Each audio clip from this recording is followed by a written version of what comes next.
there's a clash coming. And there's no way we're going to sail around the clash.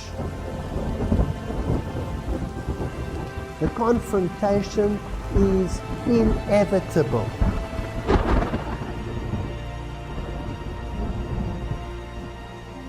The confrontation that is coming, so it's between Christian fundamentalism and Malta.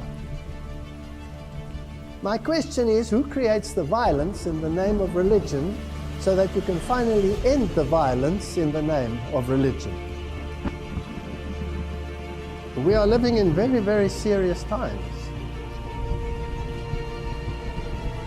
They want the church and the state together to regulate conscience. So this is an appeal to the Protestant world.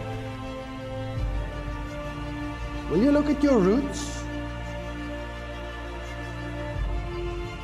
Don't give up what others were prepared to die for.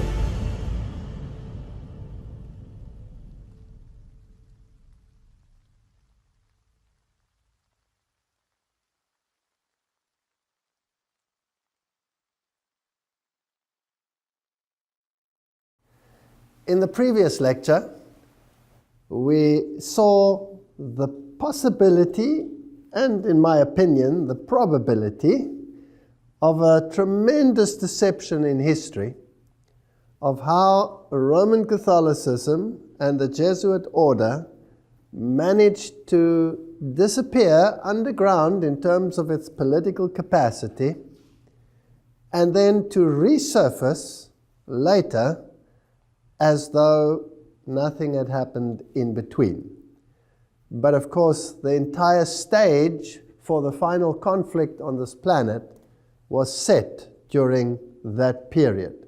So it was a major, major move and a brilliant strategy on their part.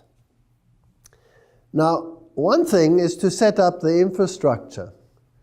But if you want to win against Jesus Christ, if you want to defeat Jesus Christ, as is their aim, then the only way you can do it with God, because God is invincible, is to cause great pain to him by depriving him of his children.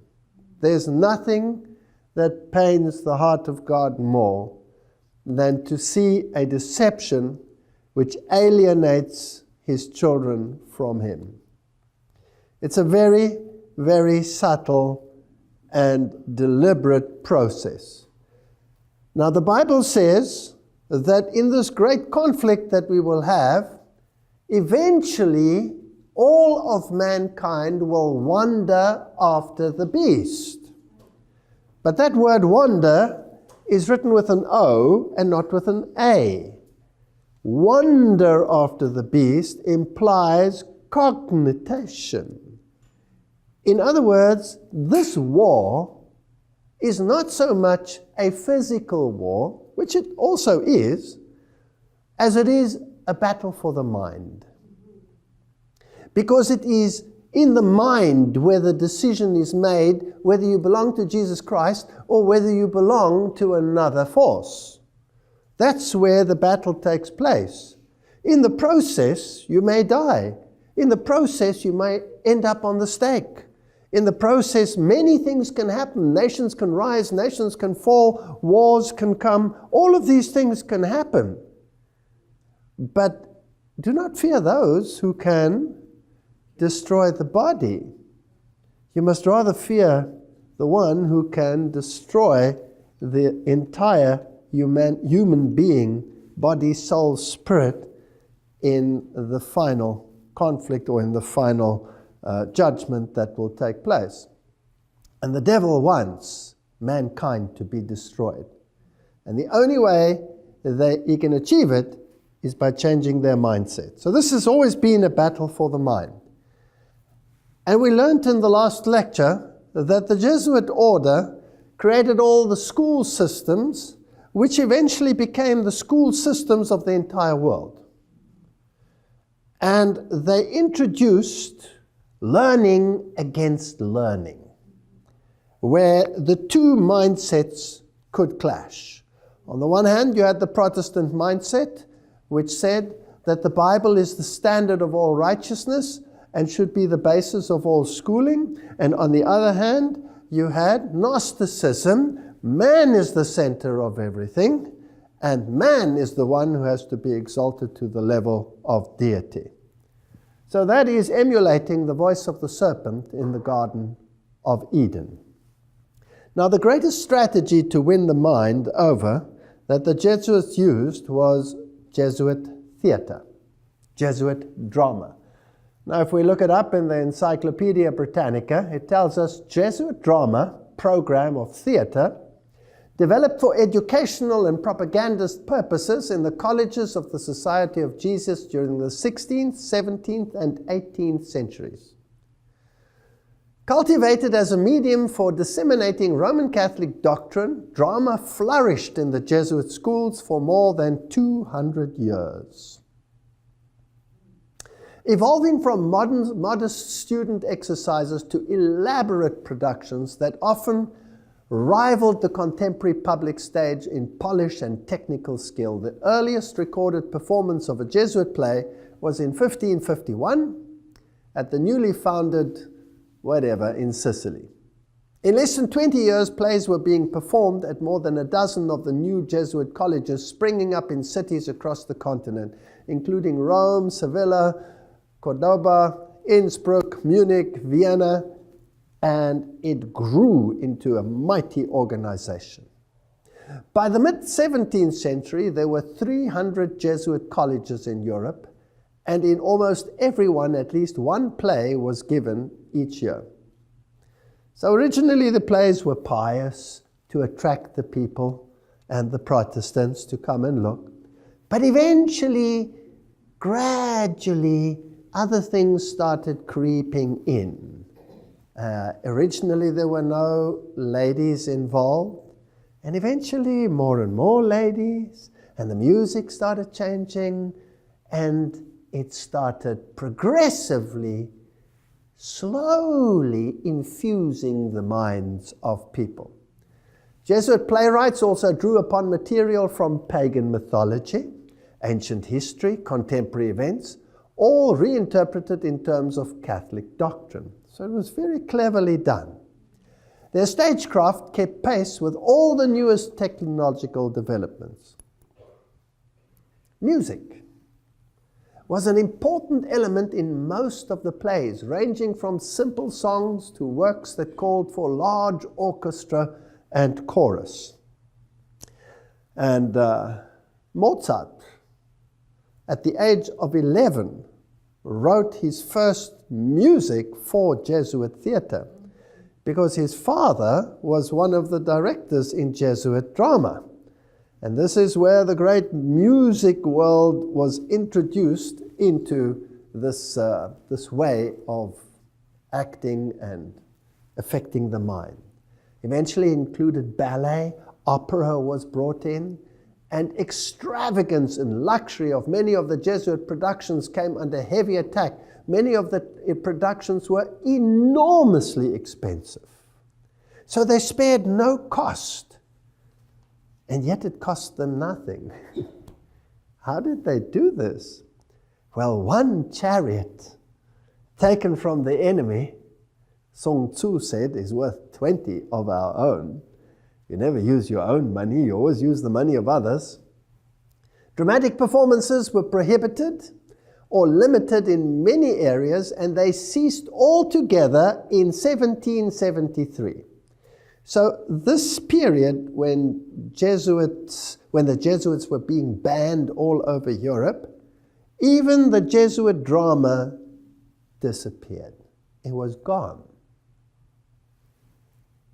It ceased altogether in 1773, when the Society of Jesus was temporarily suppressed. So my question is, did it really disappear, or did it just go underground to reappear in another form? So really, did it? Did it disappear? That's a very good question. Well, let's ask a very modern web page, www.jesuitcp.org, their own web page, Jesuit Arts. It's definitely not gone. Let's go a little back into history. For almost 500 years, they say, theater has played a vital role in the curricula of Jesuit schools. Today, this is them speaking now.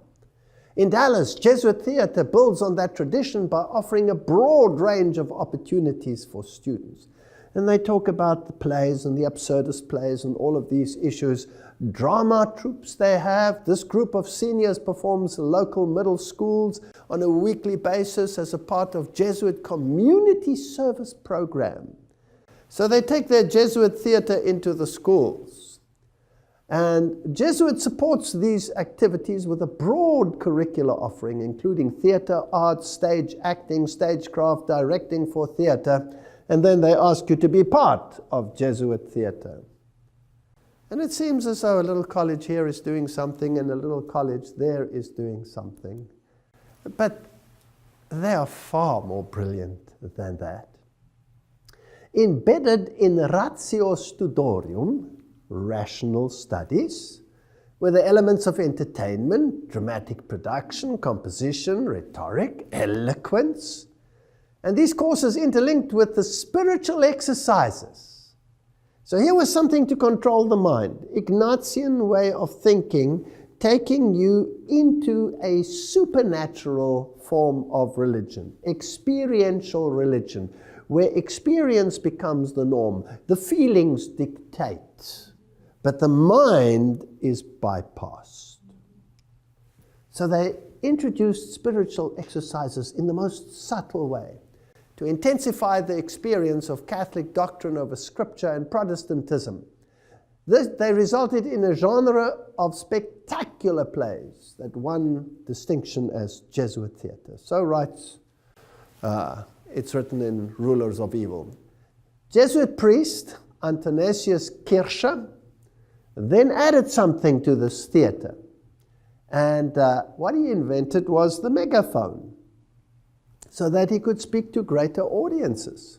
And then he invented broadcasting.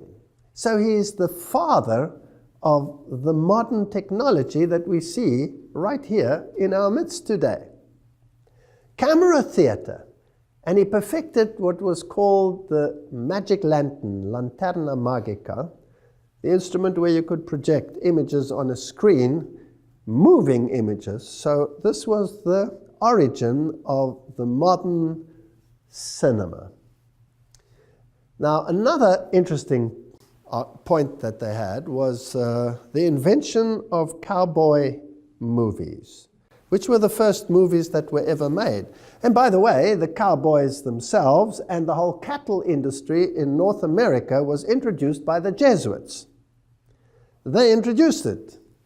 And the one who did it was a German, Eusebio Kino, whose statue is one of those two representing Arizona in the US Capitol building.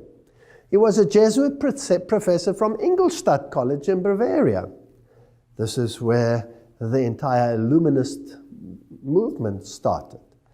Now, the name is fascinating in itself because Kino, to this day, is the name for the theater in German. In German, you don't say, we're going to the theater, we're going to the bioscope, we're going to the Kino. Fascinating. And in these cowboy movies, there was always a morality. And the morality was always good versus evil, but it was not on the basis of Scripture that it was determined what was good or what was evil.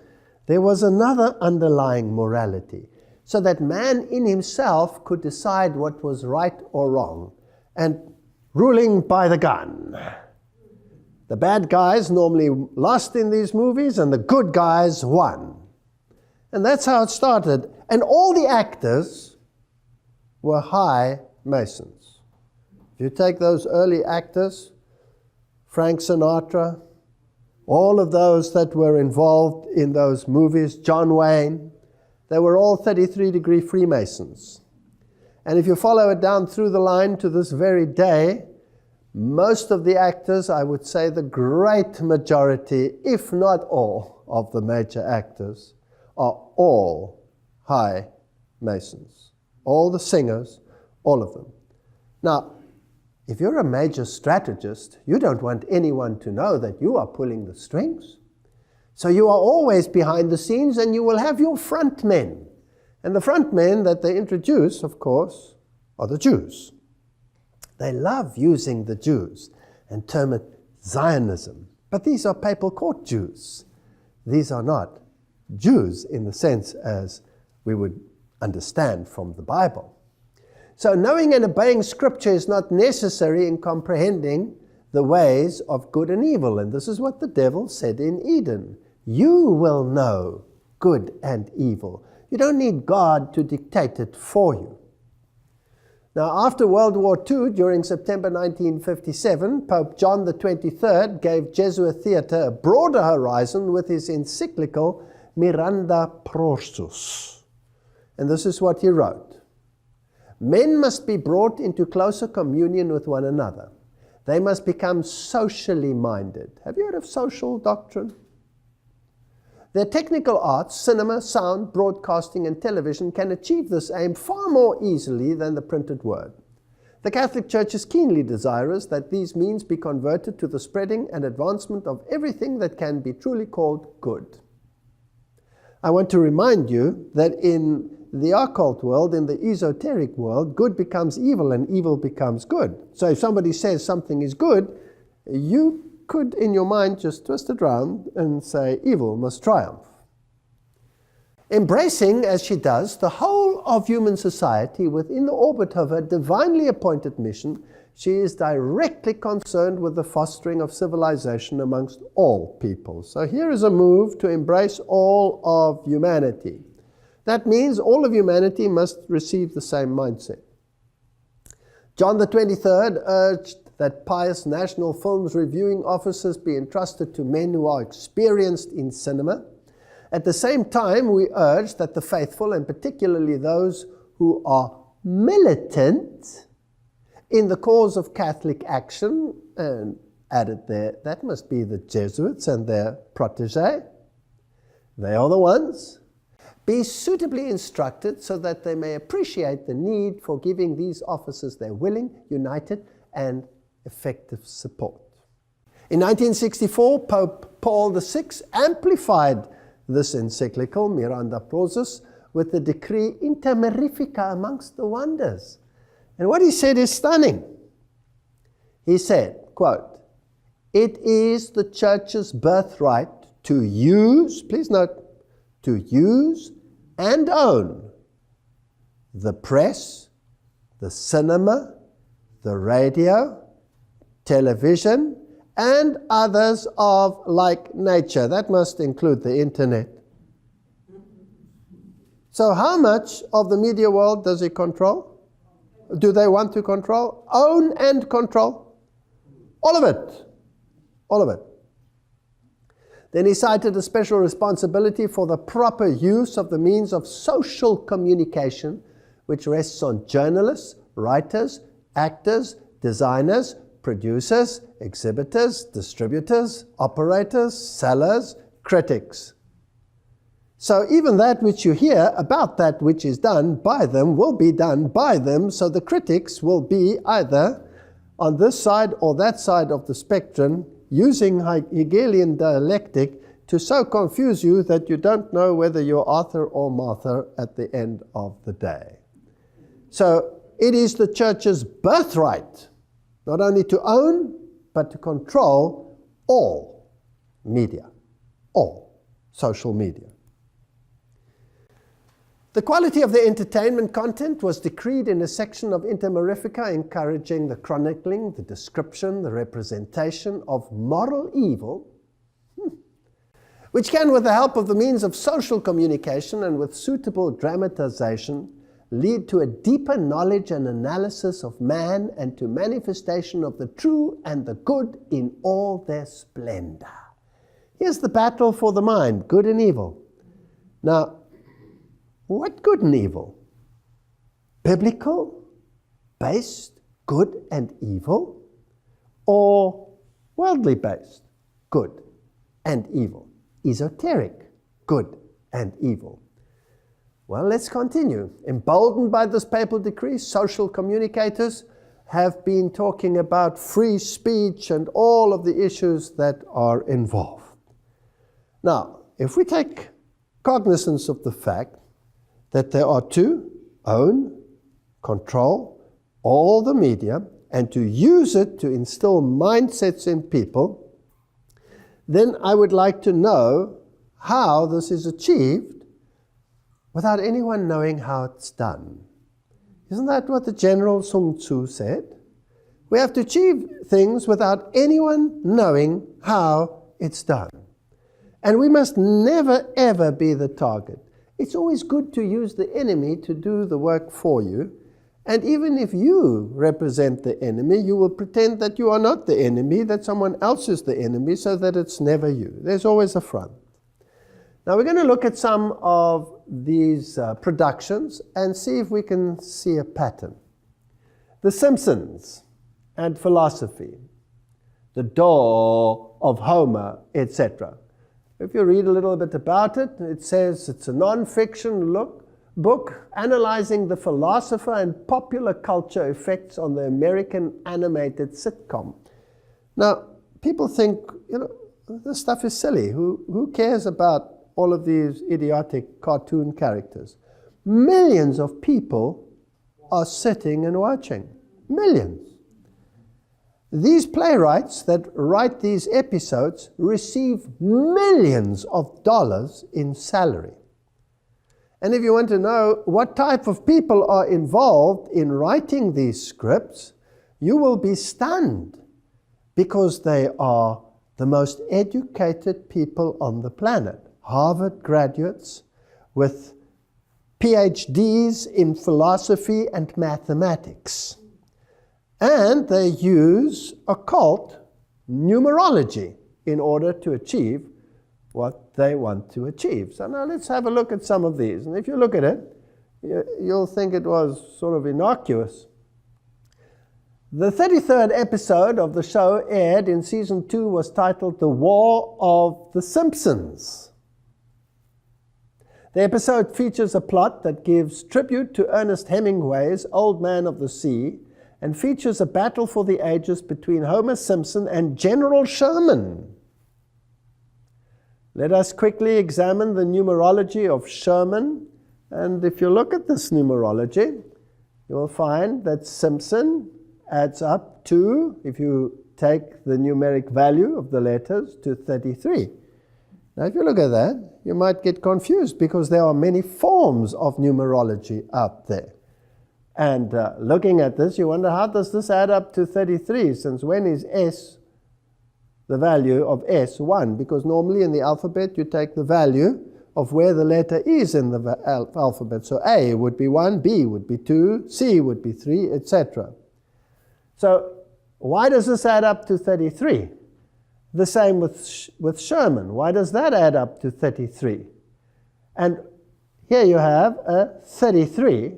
And it was the 33rd episode. Now, I'm just showing you this to show you that there is numerology involved. Now, numerology is a Gnostic, pagan, Kabbalistic, if you like, art. Everything that the Kabbalist will do is steeped in numerology. Everything has numbers. Everything moves in precise cycles.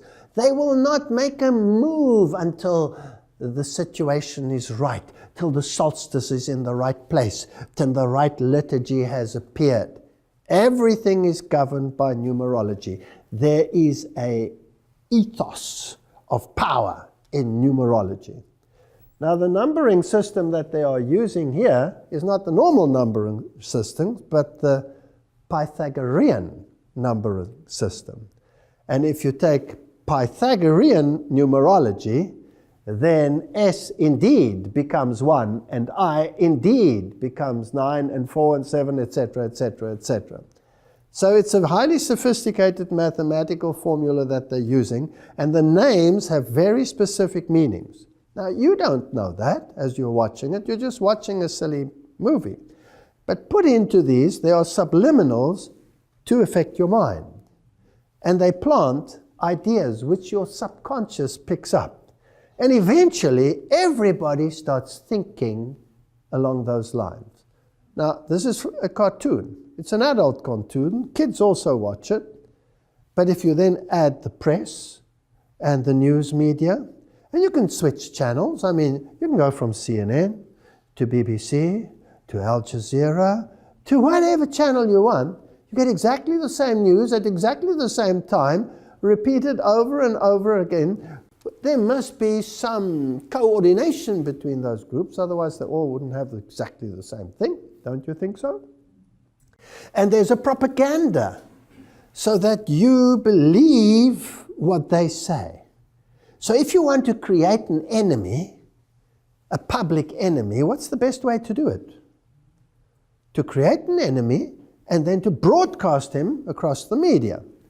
So there is numerology involved, there is occultism involved, Kabbalistic occultism, and we'll go a little further. Here's a little further snippet. They introduce little subliminals all the time.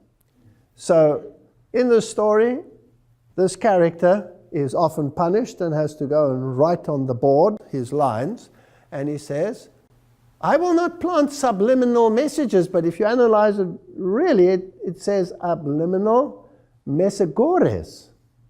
It doesn't say messages. He's misspelling something. But there's a subliminal there, Al Gore. So they're telling you that the agenda of Al Gore will become prominent in world affairs.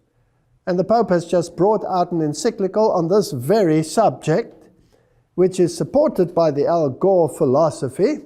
And the President of the United States of America said, this is what we have to do. So these people know in advance what they will do, how they will do it. HDTV is worth every cent. HDTV is worth every cent. That means anybody watching it, any little kid with half a brain that can start reading, will know that he needs the best quality TV so that he can be indoctrinated in the best possible fashion with the latest light effects and everything that you need in order to affect the mind, bypassing the cognitive functions of the brain. Interesting? New York, 9/11.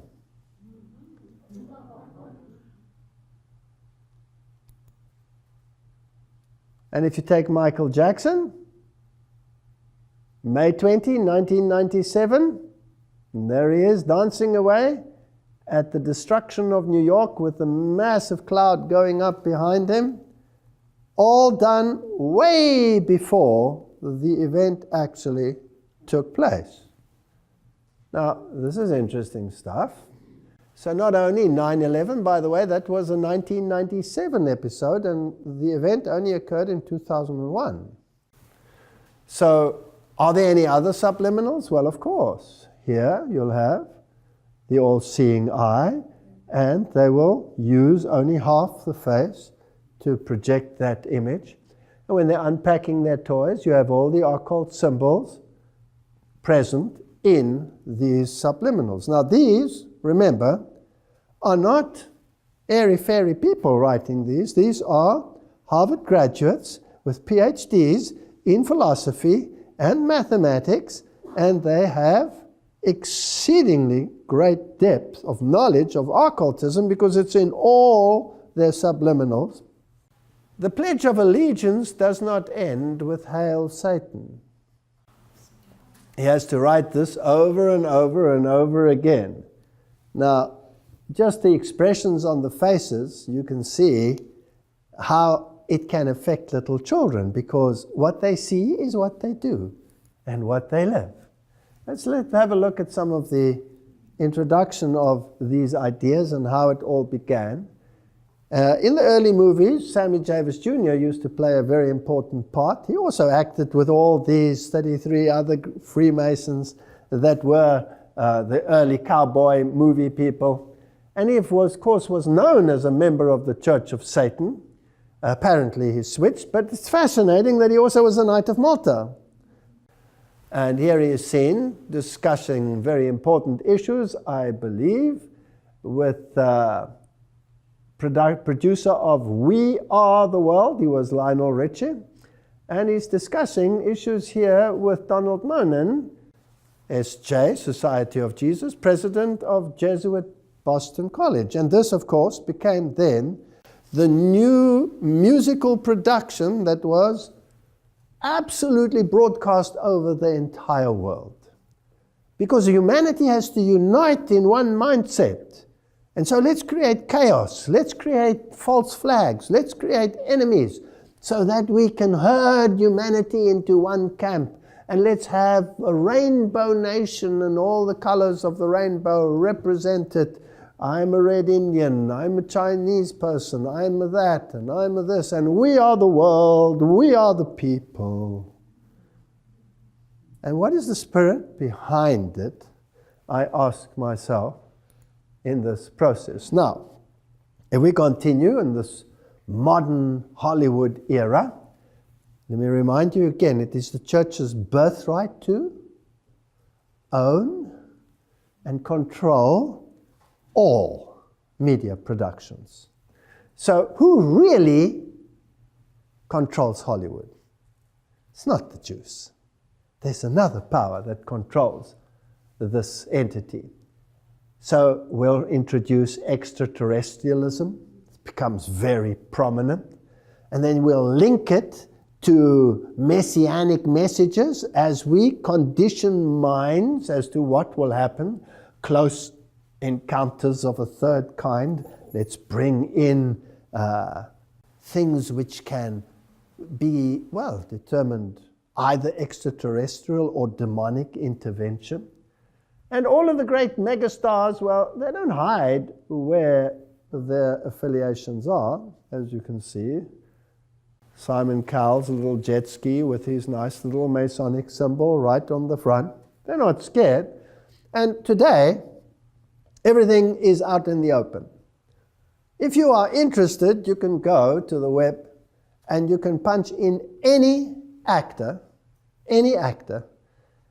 that is prominent in the world today, any singer, any group, and look at the occult connections, their Masonic connections.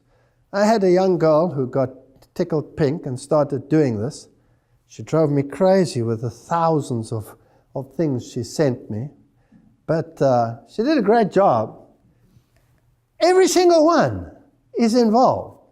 And they all blatantly confess to their affiliations on their Facebook pages and on their this and on their that. I don't have time to look into all of that stuff. But if you're interested, you can verify it. I don't have to give you the details. That's not what I'm here about. I'm wanting to discuss the mindset and what happens behind the scenes. Now, I want to discuss one or two or three or four of the mega blockbusters. This one was not too much of a success, with Nicolas Cage in theaters. Season of the Witch, in which there's a medieval knight situation and this conflict between Islam and the Crusades and desertion, and then there is a witch who is possessed. But the way they deal with it, with all the blood and the gore and the drama to distract your mind, you always end up somewhere in a Catholic conclave. There's always a monastery where there is secret information and hidden knowledge, which eventually, even if all the monks are slaughtered in the process, the hidden knowledge will be able to be used and exercise this demon power. The power lies always in the church, and it's always available to you through the church. You've probably noticed that every single Hollywood movie has a Catholic priest. You never see a Protestant one. National treasure, already it tells you right there on the cover what their intention is with the all-seeing eye. And this one is so full of masonry. Nobody should watch this stuff, but I'm just telling you that this is how children and people are being indoctrinated into a way of thinking. When you come to the movie The Exodus, Gods and Kings, it is probably one of the most godless movies ever made. And I don't have to discuss it with you. You can even watch it on this very channel, where there's a discussion about this movie and how the directors feel. They are enemies of God. They hate God. They call Moses the most arrogant person that ever lived, when the Bible says he was the most humble person that ever lived. They don't believe in God. They distort God. They twist the word of God. They ridicule God in every possible way. So they cannot be from God. They must be from the other camp. Then this massive production, The Kingdom of Heaven, spectacular, epic, and adventure. The main message of the movie is a post-Enlightenment opposition to violence carried out in the name of religion. Now there's a very powerful message. My question is, who creates the violence in the name of religion so that you can finally end the violence in the name of religion? Is it a master strategist sitting somewhere behind the scenes, pulling the strings, making enemies appear as enemies when actually there are no enemies, being in the field beforehand, using chariots of others as your own? Interesting. Again, if you want to find the Jesuit connection, you have to search a bit. You have to dig a little bit, but it's always there. It's somewhere in the wood pile.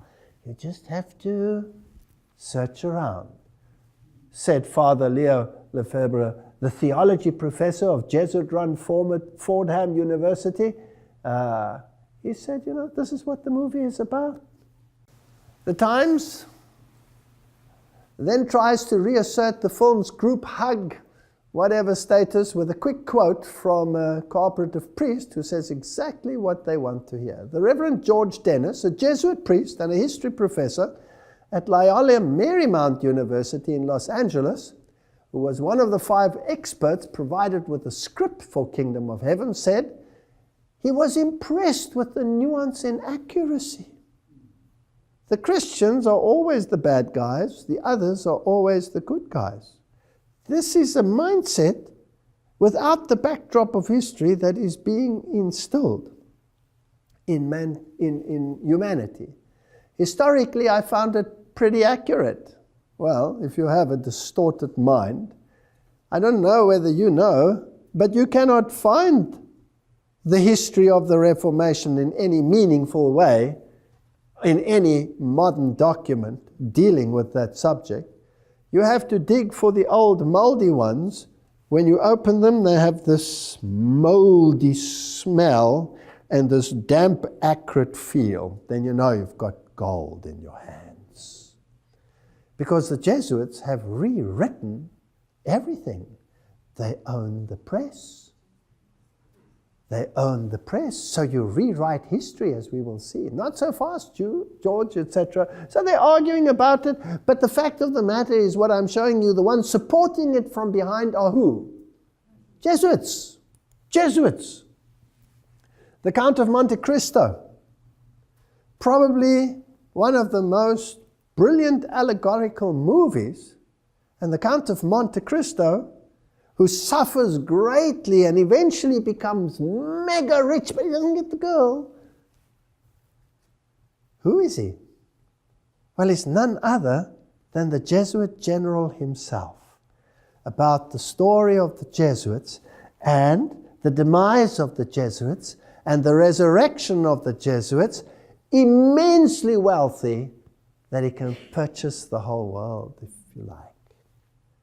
So these are stories that are implanted, and the hero is always, in the end, the evil triumphing over good, made to appear as good triumphing over evil. Brilliant strategy. Take any of the Indiana Jones movies, the Raiders of the Lost Ark, and all of these issues. The language that is used is demeaning to God. Although it uses the themes of the Bible, eventually it leads you straight into hardcore occultism, Gnostic thinking. Now, if you've prepared the mind, you come up with movies like Left Behind, and they spent billions. They don't mind spending billions. How much do these productions cost? And already in the Middle Ages, they were criticized for the vast sums. They feel nothing for spending millions upon millions, if not billions of dollars on a production, if the ends justify the means. And the Left Behind series, of course, implanted the Jesuit theology of dispensationalism, which comes straight out of the Jesuit camp, with Cardinal Bellarmine adding his thinking patterns to those of Alcázar and Ribera that went before, to set the stage for getting rid of the mindset of the Protestant world that the papacy was Antichrist, and replaced it with this airy-fairy nonsense, which is then propagated across the world in mega productions. They don't care whether it's a box office success or a box office failure, as long as the message comes through. Lords of War. All of these are phenomenal. Now, I thought I'd take one where I've heard so many of our own people even saying, well, this is one should watch because it really shows us where we are. And I know that many have exposed it for what it is, and that's good, but let's just make sure again that we're not speculating here over issues that might not be so. Mel Gibson and the Passion of the Christ. This is probably the one movie that moved the evangelical world to tears like no other movie prior to it. And I want to just go through a few scenes, but let's just establish again the connection. Mel Gibson receiving his honorary doctorate at Loyola Jesuit Marymount University. He must have received his honorary doctorate for something good. You know what? This doesn't pay, because his life was a misery after he made this. But irrespective of what his future plans are, which I've heard about, the fact of the matter is this is a Jesuit production, and it has Jesuit theology. But before we go there, let's just have a look at the prophecy in Zechariah so we can understand the context. Zechariah 11, then I said to them, if it is agreeable to you, give me my wages, and if not, refrain. So they weighed out for my wages 30 pieces of silver. Who's it talking about? It's a prophecy about Jesus Christ. And the Lord said to me, throw it to the potter. That princely price they set on me. So I took the 30 pieces of silver and threw them into the house of the Lord for the potter. Then I cut in two my other staff, bonds, that I might break the brotherhood between Judah and Israel. They rejected the Lord Jesus Christ. And the Lord said to me, next take for yourself the implements of a foolish shepherd. The good shepherd, they sold him out. The good shepherd, they set him aside. They crucified him. So if you want to set aside and reject the good shepherd, well, then be satisfied with the foolish shepherd. Now let's look at the foolish shepherd. For indeed, I will raise up a shepherd in the land who will not care for those who are cut off. He won't care for them. Nor seek the young, nor heal those that are broken, nor feed those that stand still. This is not a good shepherd. This is an evil shepherd. But he will eat the flesh of the fat and tear their hooves in pieces. So he will be a destructive shepherd. He will destroy mankind. Woe to the worthless shepherd who leaves the flock. A sword shall be against his arm and against his right eye. His arm shall completely wither, and his right eye shall be totally blinded. Right. Those are the criteria in the prophecy of Zechariah. And these are the criteria which apply to the good shepherd or the bad shepherd? Bad shepherd. The evil one. Now remember, in the occult world, good becomes evil and evil becomes good. So now let's go to the movie. in most of the movie, Jesus appears with his right eye completely shut, smashed. There's the symbol of the eye. There's only one eye. If you take the Council of Foreign Relations, their Messiah, who is naked. And by the way, in this movie, Jesus appears out of the grave naked. I'm sure he didn't. He appeared with a robe of righteousness. He was not naked.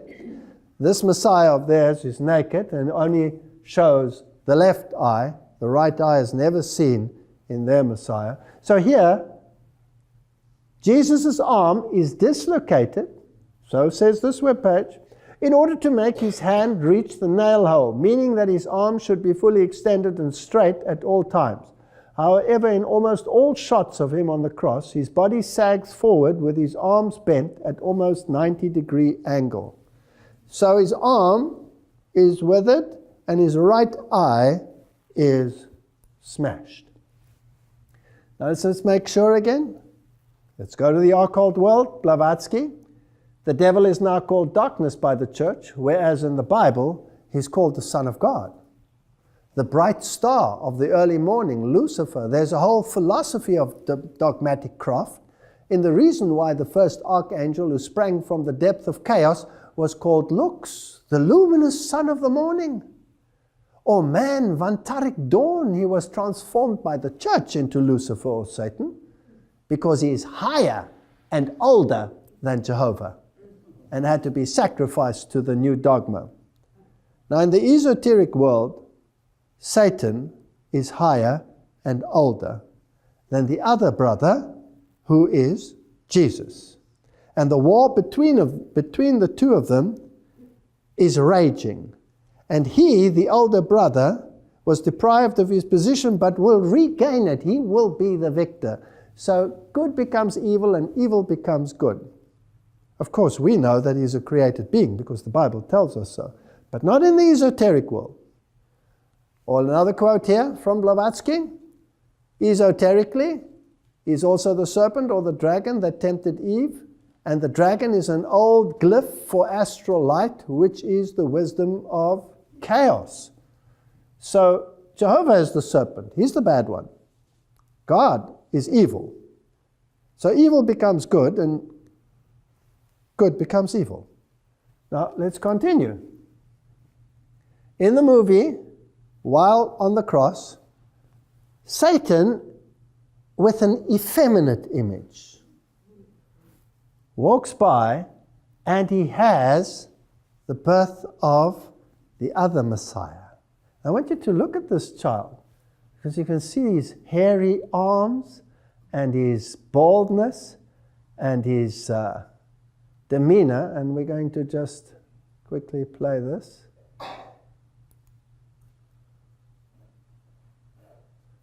I want you to look at the smile on this evil face.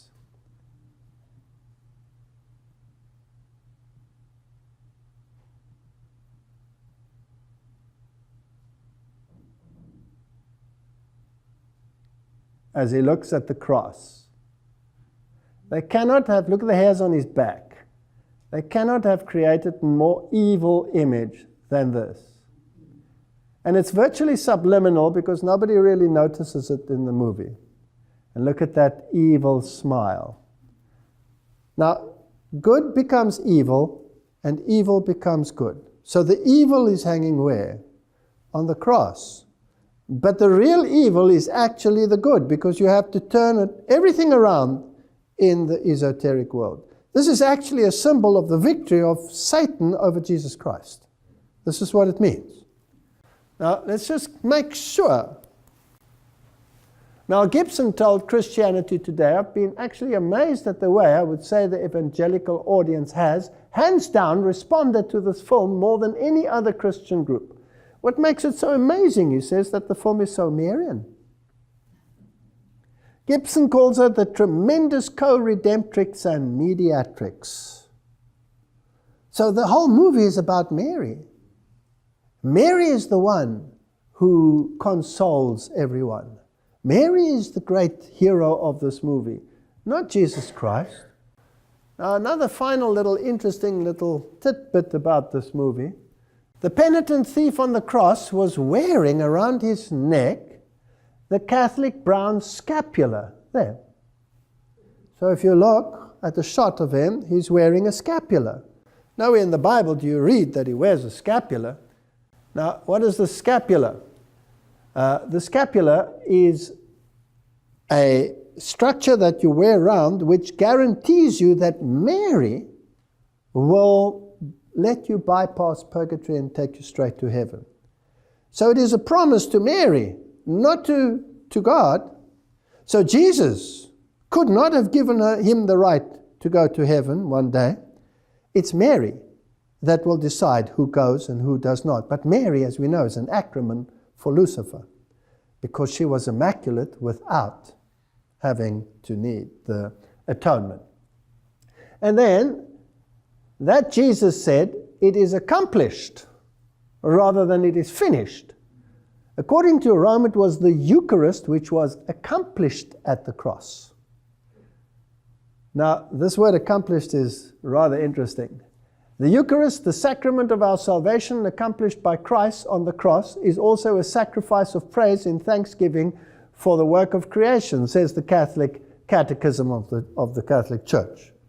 So it was accomplished, almost consummated.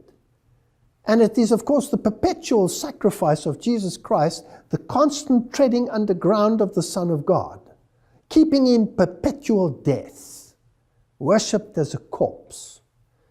This movie is evil.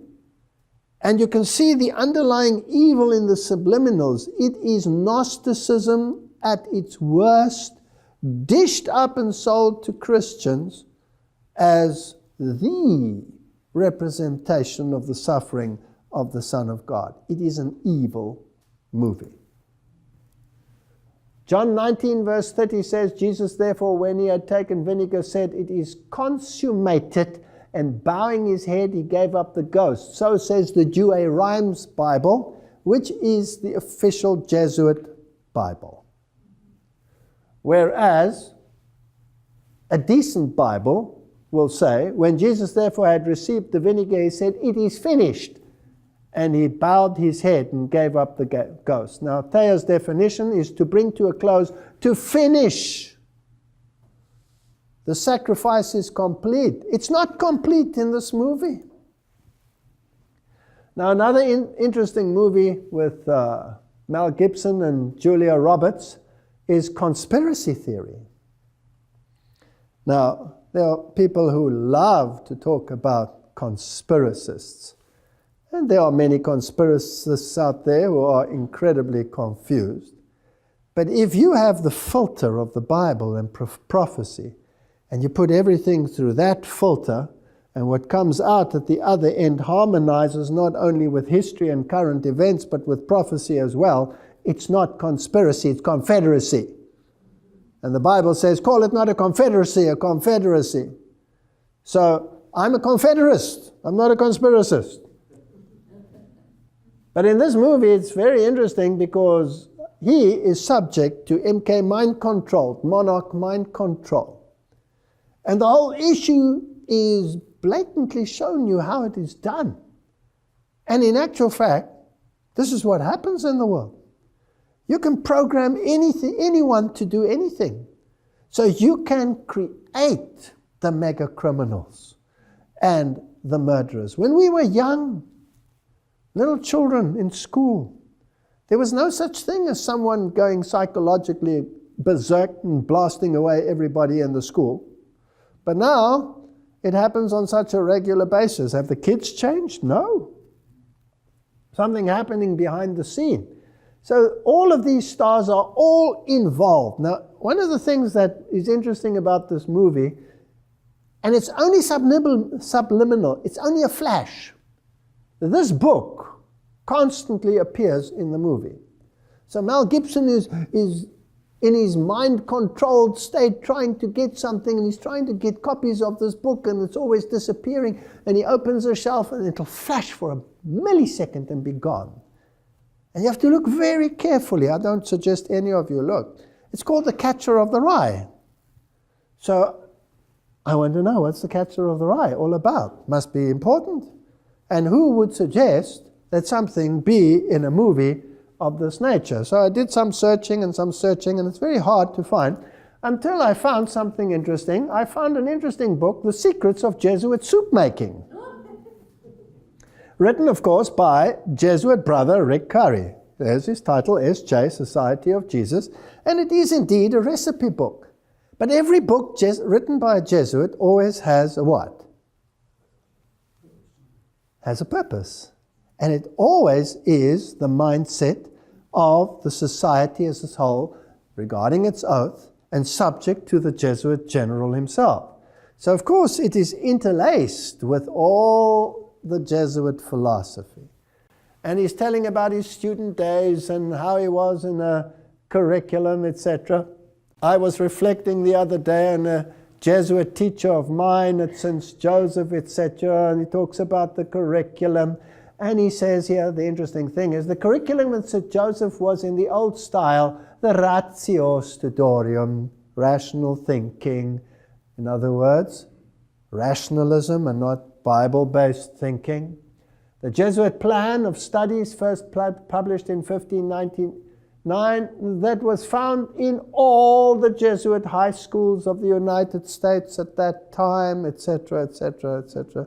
So you're getting the picture. And then he says over here that he had an enormous impact on me, this teacher he had, this Jesuit, became a Jesuit himself. In English class, he had us read The Catcher in the Rye. Aha!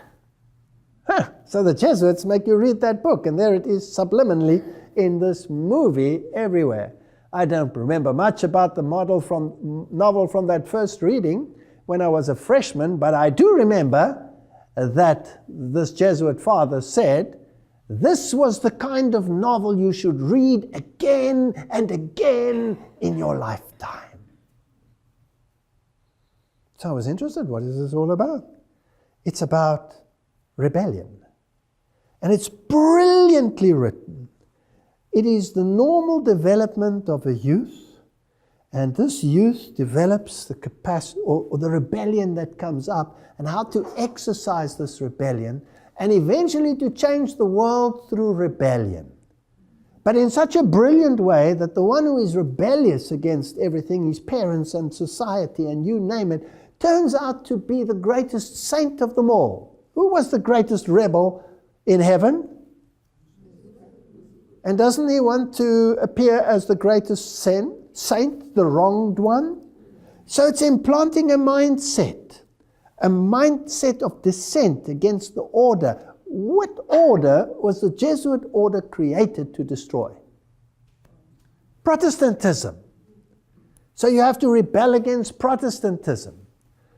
One of the most evil movies in the history of Jesuitism is probably V for Vendetta. Now in this movie, they have this masked man, because he was injured, severely injured in a fire, so he went through the fires of affliction. It is a skit of the Jesuits and the gunpowder plot, where they wanted to blow up the British Parliament and King James. Now, again, whether it's a false flag and it's a double false flag or a triple false flag, let's not go into it, but British Parliament was that bastion of Protestantism that had banned Jesuitism and the mindset of Jesuitism and was the protecting factor of Protestantism. So it was the ultimate enemy. It had to be destroyed. And Guy Fawkes and 6 Jesuits wanted to blow up the British Parliament and the King, thus ridding the world of the menace of Protestantism. Now, the mask is the face of Guy Fawkes, who was sentenced to death and martyred. But in the movie, constantly, you are reminded that this story may never be forgotten. This man was not a villain, this man is a hero. Now, just in history alone, they've managed to do that, because every year on exactly the same date when he tried to blow it up, they celebrate Guy Fawkes. And it's a joyous occasion. Kids can't wait for Guy Fawkes. You positivize that which is negative, and you use the negative to your advantage. They even got Shakespeare to write it, which I doubt. His Jesuit superior wrote it for him. His Gnostic Medici learned supervisor, and filtered it in amongst the people as this evil of the Jesuits and made a joke of it. And eventually, as a consequence, the Jesuits were actually allowed to operate, or the Catholics at least, in England again. You always have to be a super strategist. Now, in this movie, this young lady eventually is the one that pulls the trigger because he dies just beforehand, so she becomes an acronym of Mary, which is Lucifer, who will destroy Protestantism, and where they first failed in their early attempts, they will succeed in their later life. And this is one of the advertisements. He's making the Masonic crossed swords, which you will find everywhere in Masonry and in Gnostic Freemasonry. An X is an ancient symbol, according to Jim Tresner, 33 Degrees, Scottish Rite Journal. An X is an ancient symbol for change or transformation, long associated in medieval and Renaissance art with the coming of the Messiah, who shall make all things new. So this is a religious movie showing the victory of Satan and the Jesuit order over Protestantism, the overthrow. That's why in the cathedrals they always have Loyola standing on the head of Martin Luther, crushing him, destroying the Bible. They make no bones about who the enemy is. And it's interesting that in this movie, eventually, this is an artist's rendition, the Parliament, and of course, all of the buildings associated with it, blows up and is completely destroyed. Nothing left. But the clock stands where? It is the final hour. It is finished. They have succeeded. The job is done. Protestantism and Bible-based theology will disappear. And eventually, this masked man who stands for Guy Fawkes and the effort to overthrow Protestantism, the mask is worn by the entire nation. What does that mean? It means that the entire nation, through time, has been indoctrinated to have the same character and mold and thinking as they had. When the Bible tells us about the face of God, Moses was not to see the face of God. He conceived me from behind, because nobody can see the face of God and live. So I'll hide you in the cleft of a rock and I'll cover you with my hand. And I will go by, and then the character of God is given in the most beautiful poetic form. The face stands for the character. It stands for the mind. It stands for the thinking. The world will wander after the beast. It will be indoctrinated to have the mindset that he wants you to have. Now, I want to know where this is going to lead. And how do you carry on with this? I just want to do a few more pointers here.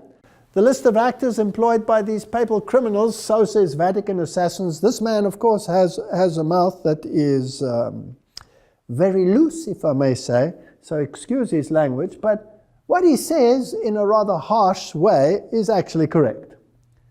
The list of actors employed by these papal criminals is most impressive. Hollywood is merely Jesuit theater, nothing more.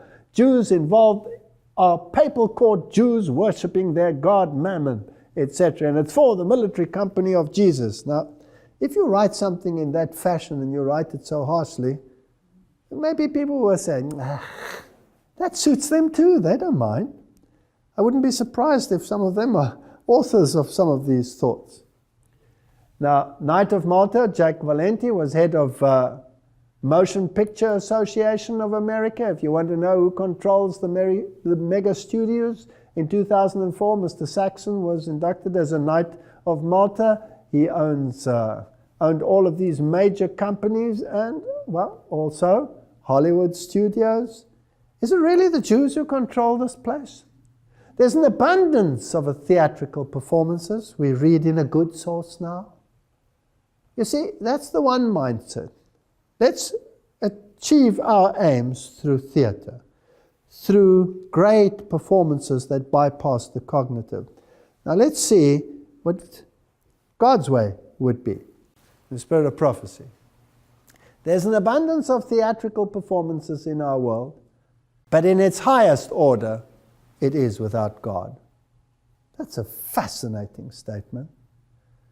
We need to now point the soul to the uplifted Savior. Deceptions, impositions, and every evil worker in the world. Satan, the wily foe in angels' garments, is working to deceive and destroy.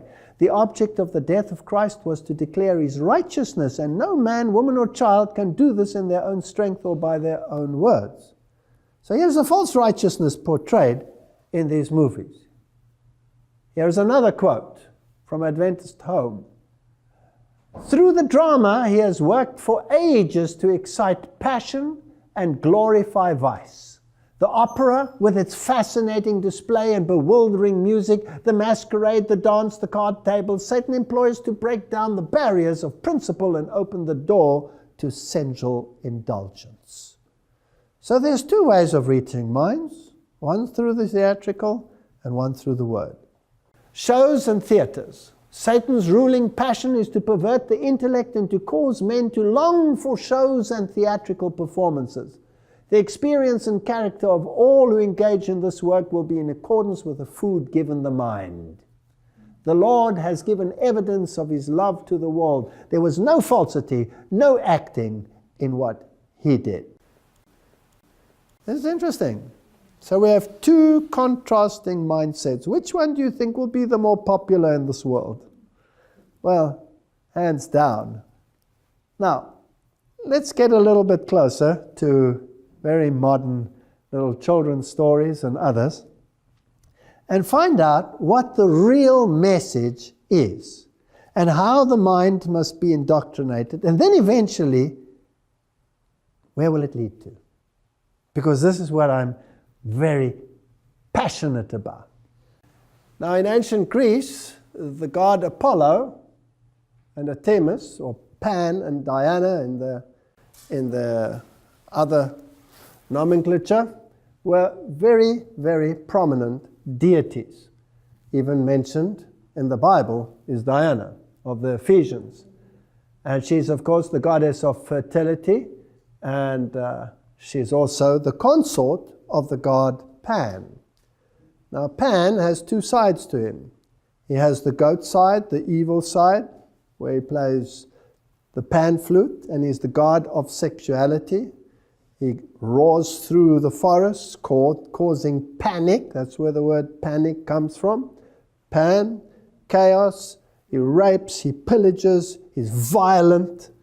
And then he has a good side, which is the good shepherd side, where he carries the sheep, and he is the good shepherd.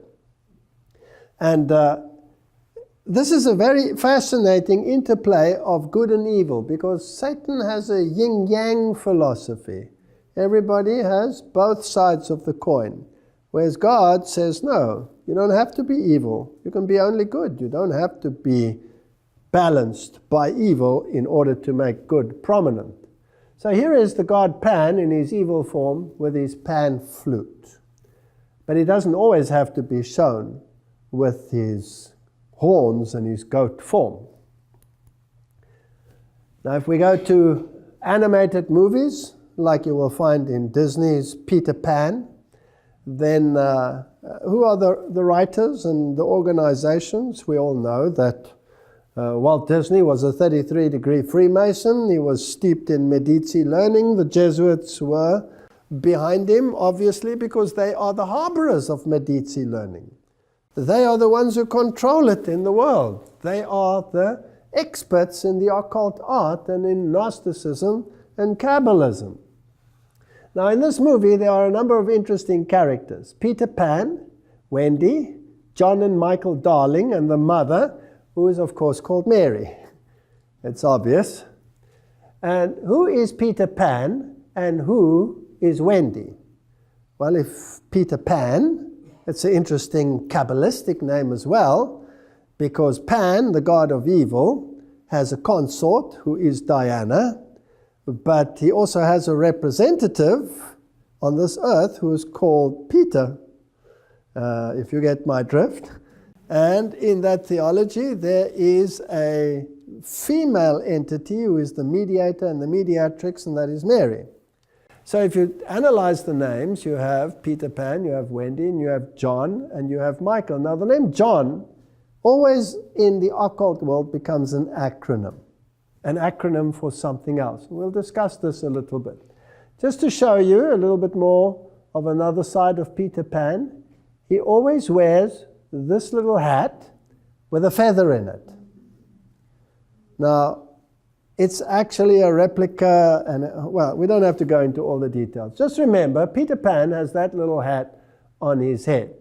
And he has funny ears, and obviously he's alien. He's not from this dimension. And there are the three little children, John, Wendy, and Michael. Now, let's have a look at the personalities. This you can find on any webpage. You don't have to be a rocket scientist to find this. John is shown to be extremely sophisticated despite his age. He often speaks in a sophisticated way, which his younger brother, Michael, usually mimics and repeats, although simplistically, in a stupid way, in other words. For example, John, "Oh, I should like very much to cross swords with some real buccaneers." Michael, "Yeah, and fight pirates too." Obviously, it's one and the same thing. The one is just sophisticated, the other one is not sophisticated. Now let me take you to heaven. In occult thinking, who's the older brother in heaven? Satan. Who's the younger stupid brother in heaven? Jesus. What's his other name? Michael. Okay. Now it's also interesting that this younger brother shows interest in piracy, which may explain why he plays the part of Captain Hook. Now, is Captain Hook the good guy or the bad guy? He's the bad guy. He's the evil one. And Michael always plays the part of the evil one. And they cross swords, and they're fighting. Now, these are the swords with which they fight, and it's all made to appear very congenial and interesting and funny, and kids love it, and adults love it too. But can you see that the sword can also double for a cross? So this is a battle for your soul. Now, how far will this eventually go, and what do the acronyms actually mean? Now, let's just make sure.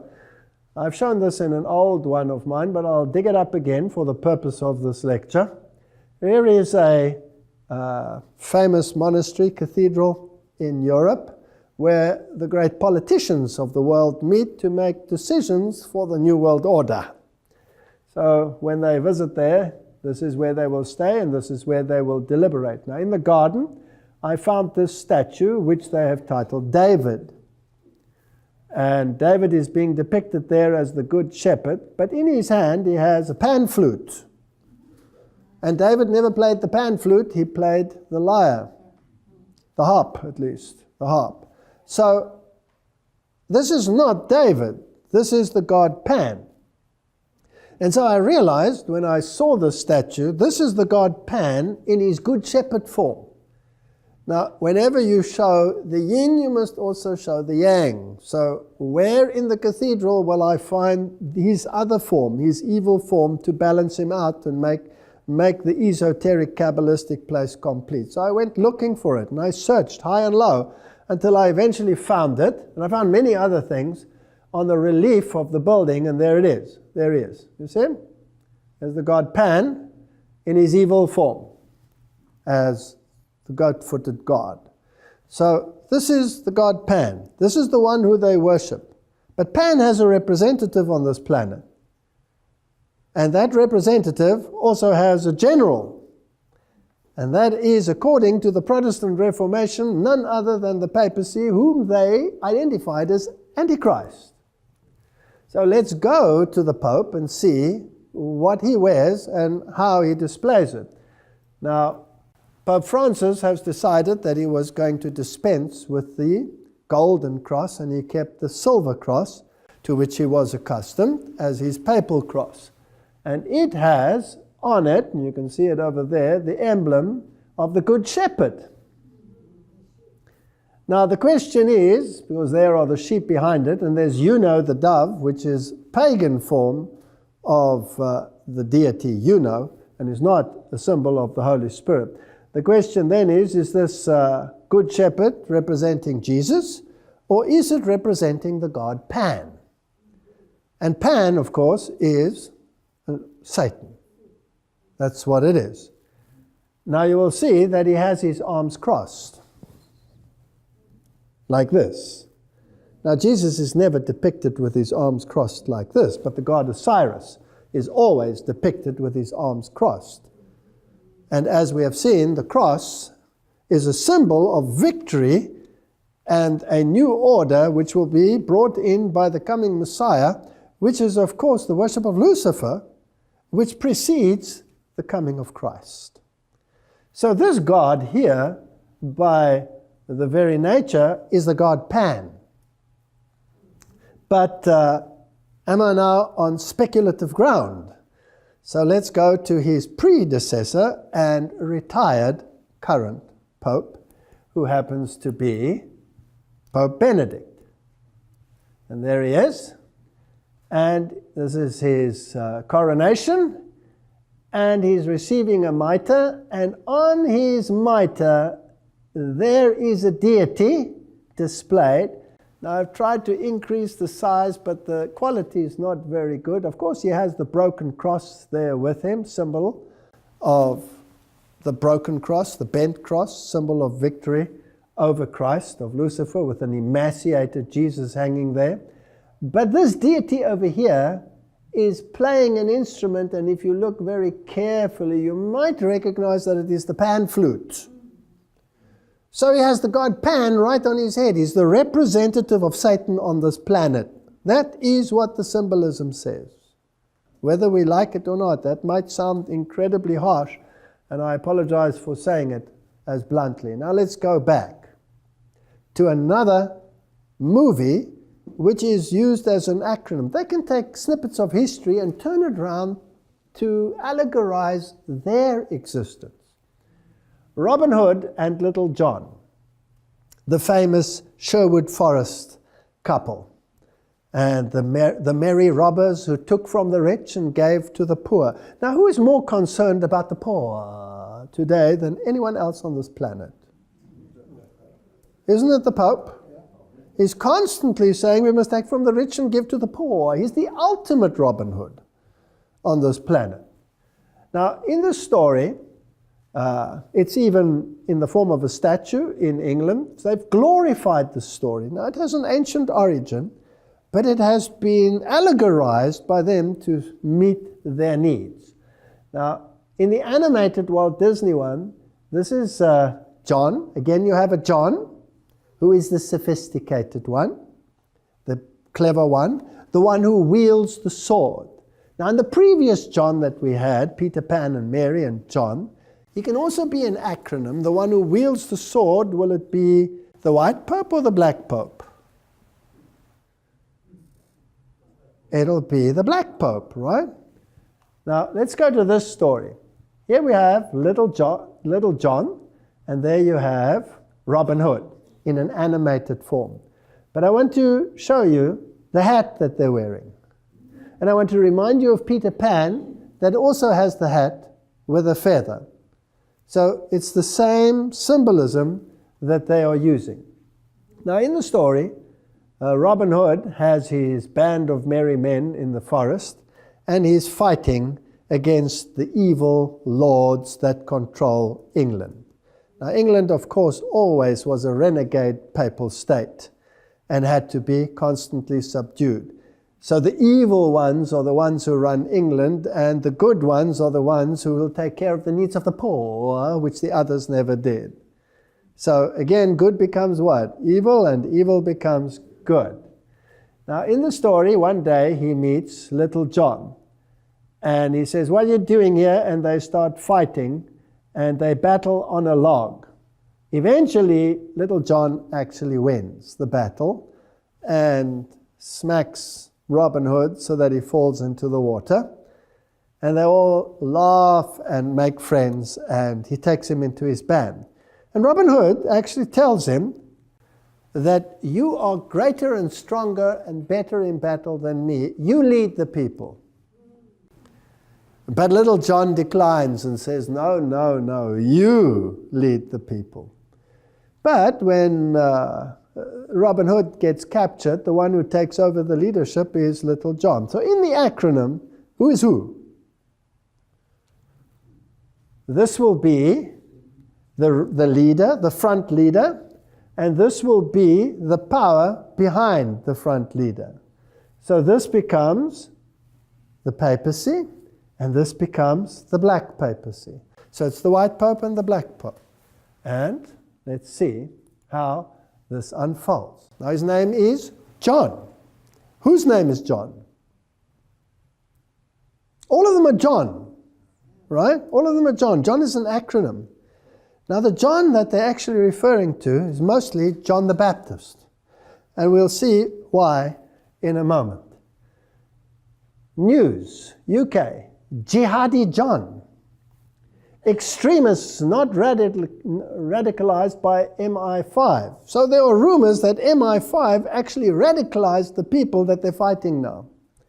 Well, if you go back into history, it's very fascinating that all the so-called enemies were trained and received not only their training, but their weapons from the very ones who became their super enemies in the end. The Mossad trained many of the jihadists and the terrorist groups that plague the world today, Al-Qaeda and all of these. So these are all groups that have been set up. Now, this mass murderer, or this brutal murderer who always wears in black, has got the acronym Jihadi John. Okay, but that's not his real name. His real name is Muhammad Mwazi, which has nothing to do with John. And then, all over the news, they plastered the image of Jihadi John beheading his victims, in this case, Foley. Now, question. Is this real? Or is this what they want you to believe? Now, all you have to do is go to the web pages and have a look at people who are in the know, in the techno world, and there are literally hordes of web pages which will tell you that this is probably one of the worst Hollywood stunt productions that you can imagine, with analysis and all of this. I don't want to get into too much of a detail, but there are hundreds of skeptics out there who say, this never happened, this is not real. So I wanted to know the various actors, who are they and what happened. Now, according to USA Today, James Foley was educated at the Catholic Jesuit College in Milwaukee. So this is Jesuit involvement again. And if you start reading about the jihadists, you will see Jesuits involved. Jesuits priests disappearing, not reappearing. Jesuits everywhere along the line. Is it possible that they are actually the masterminds training? How does the master strategist work behind the scenes? Doesn't he create the enemies? Doesn't he pull the strings behind the scenes? Doesn't he achieve his objective through Hegelian dialectic? Doesn't he create the enemy which unites humanity? These are questions which I wish to raise. Now, all of these, of course, if they are trained in Jesuit colleges, are also trained in theatrics. And if we have a look at just the political scene and the great leaders of the world, John Paul II, wasn't he a known actor? His counterpart on the other side of the waters was Ronald Reagan. Wasn't he a known actor? Yes. The governor of California Arnold Schwarzenegger, is he not a trained actor? So there's a lot of theatrics involved. And whether this ever happened or whether it didn't happen, the world has to be shocked by the beheading. Beheading is probably one of the worst things. Now, if I go to Wikipedia, Jihadi John is also called John the Beetle. Now, the Beetle, John Lennon, was a known Luciferian. And he was controlled by the Jesuits directly. The Beetle group was controlled by the Jesuits. And he said, I sold my soul to Satan. And he's also called Jailer John. Now John is appearing just a little bit too frequently for my liking. And they are pseudonyms associated with a member of Islamic State of Iraq, ISIL, ISIS, and they behead various people. All right, so you have all of these acronyms. Now let's just go a little bit further into this. The Jesuits, Ebola, and beheadings, trying to get the New World Order going. Now, I'm not interested in the quality of this web page. Whether it's a good web page or a bad web page is irrelevant at this point, because people will take it anywhere. But what is true, that black magic Freemasonry has the symbol for the degrees 9 to 11, which depict a decapitated head by a short sword. Let me tell you a little secret. Why would they use the symbol of a beheaded individual? And why is the name John always associated with these organizations? Because John the Baptist is the mega saint of many of the esoteric occult movements. And I'll give you some details as to this. Here is the UK column. So, for instance, June the 24th, John the Baptist's Day, was appointed a Masonic holiday, on which the members were to assemble, perform certain rites, and partake of a common meal. Jews and Freemasons in Europe, etc., etc., at Harvard Press, etc. So now we're getting into the nitty-gritty of the matter. The Bunch of Grapes Tavern mentioned in the Poe chapter was called the St. John's Lodge No. 1. Satanist Aleister Crowley, a 33-degree Freemason who influenced the Beatles tremendously, by the way, sometimes used the alias John St. John. So when you attach an alias like John, then it is a signal that there is an occult connection. But none of the usage has anything to do with piety. Aleister Crowley was one of the most evil men on the planet, with the most evil rituals that you can imagine, which should never be spoken of in good places. So in actuality, it is a vicious mockery. What is memorialized is the manner of St. John's death. It is a constant source of celebration and a constant reminder to anti-Masons of what can happen to them. But even deeper, because now they're just thinking on a Masonic level, let's go one deeper on a Jesuitical level. It is a constant reminder of the victory of Satan over Jesus Christ. We saw it in the movie, The Passion of the Christ, where they reverse the issues. So when they behead John the Baptist, it is a symbol of the victory of Lucifer against the followers of Jesus Christ. They're celebrating the beheading. They're not celebrating the saint. Are you with me? Okay. Now, how did Paul die? In the same way. Now, if we go through the names of the popes, there are 23 popes with the name John. 23 with the name John. What are they standing for? Are they standing for John the Baptist or the other John? They don't tell you which one, but it's John the Baptist. And there are 6 popes with the name Paul. And there are 2 popes with the name John Paul. That's a double whammy. putting both into that name frame.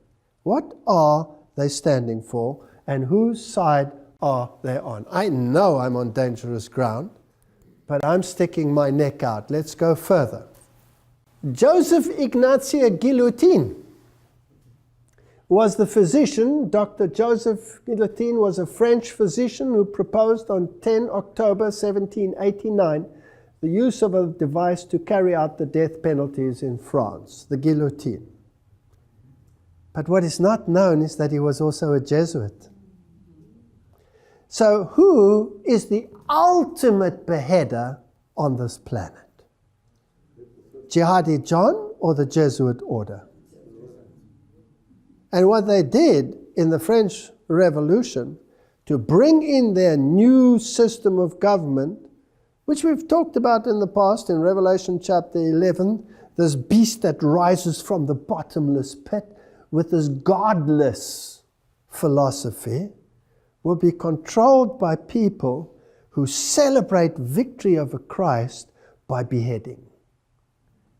So to go and be all sanctimonious now and say how evil it is that these people out there are doing this and forgetting the history of where it comes from is sanctimonious to the highest degree. Not that I am propagating beheading anyone. This is the Cathedral of St. John the Divine. It is the largest cathedral, arguably, in the world. It is the Episcopal Cathedral, which is, of course, totally controlled by occultism and Freemasonry, as everybody who has just done the slightest bit of research will find. Now, the very name is a blasphemy, because St. John was never divine. Only Satan said that man can become divine.